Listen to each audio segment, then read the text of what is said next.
welcome to another comic book video. First off, I want to say that this past Saturday we had Chris Ring here with us to do his signing of his new graphic novel, Seamus the Famous, and we had a nice turnout and everything went well. So I just want to thank everyone who came out and participated in the event. We had a great deal of fun, got a chance to talk to Chris and see some of his artwork, so it was just a great time. So today I'm going to talk a little bit of a review in a way. A while back I did a video on comic book preservation and I mentioned something called top loaders. So just a brief review, top loaders are these plastic coverings, and as you can see there's an opening at the top where you can put the comic in, and they just provide an additional level of protection for comics. So usually with comic protection you'll put them in a bag and board, and for some people or for some very special comics they may get them professionally graded and slabbed at like CGC or CBCS, one of those companies. Well, the thing with CGC and stuff is they also tend to be more expensive. You're talking at least about $40 to have a comic book graded and slab. So if you don't want to spend that type of money, or if it's something like that, or if but you do want that extra level of protection just in the bag and board, you can do something with a top loader. They are a little more expensive than just buying the regular bags and boards, but they do provide that extra level of protection. So I thought today I would show you some of the comics I have in my collection that I went ahead and put in top loaders as just an extra level of protection. So the first one I have here is Thor 168. This is just a nice Silver Age issue.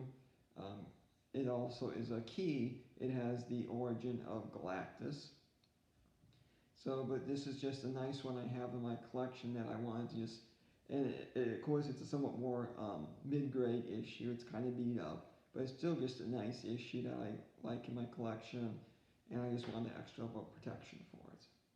So next one I have is Batman #1. This is from the New 52. Of course, this was when Scott Snyder was writing the title, and you had, I believe it was Greg Capullo was doing the artwork. So this is just a very nice issue. This actually started the both Scott Snyder's run on the title, but also would go on to do the introduction, not so much in this issue, but in this first storyline of the Court of Owls. So it's just a nice issue to have. A fairly popular issue. It's kind of hard to buy. It's a little expensive. But just a nice issue. Next one I have is Wolverine #1. So this isn't the first Wolverine #1. He did do a mini-series shortly before this, but this is the first one of his first ongoing series. And of course he's wearing the black costume, which for a brief time he wore. But this is just a nice key issue, just that first issue, and just with the introduction of like that black costume and stuff. So just a nice issue.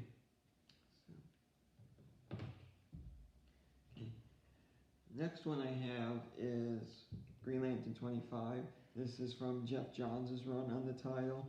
And I put this one in a top load because this is actually a major key. You have an introduction of a lot of different characters, a lot of different corps besides the Green Lantern and Sinestro Corps. You have the introduction of the Blue Lantern Corps, also the introduction of the Red Lantern Corps, and their leaders and stuff was all was seen in this issue. So it was just a very nice key issue, especially with talk of a Green Lantern series coming to HBO Max sometime in the future. There's a lot of interest in this issue just because some of these characters may be eventually appearing in that show.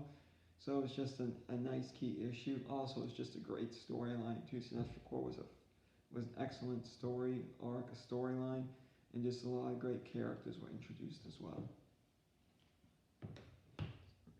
And the final one I brought today is Hulk #1. This is also a key issue I decided to have put in the top loader. This has the first appearance of the Red Hulk. This is also a variant cover, which sometimes variant covers may actually add a little extra value if it's a key issue. And also it's signed. The interesting thing is it says to Mike on here, but I actually didn't have the sign. I actually got this at the comic shop already signed, but it just fit that the name on it matches my name too. And so it's just a nice issue, and I believe, I remember correctly, this is signed by Jeff Loeb. So, but just a very nice issue too that I just decided to put in the top loader. So like I said, top loaders are a little expensive. I don't have as many of them, so I usually try and find something that I really want to make sure that has that extra level of protection. So that's all I have for today. I hope you enjoyed this video, and if you do, just go ahead and give it a like, and I will see you next time. Bye.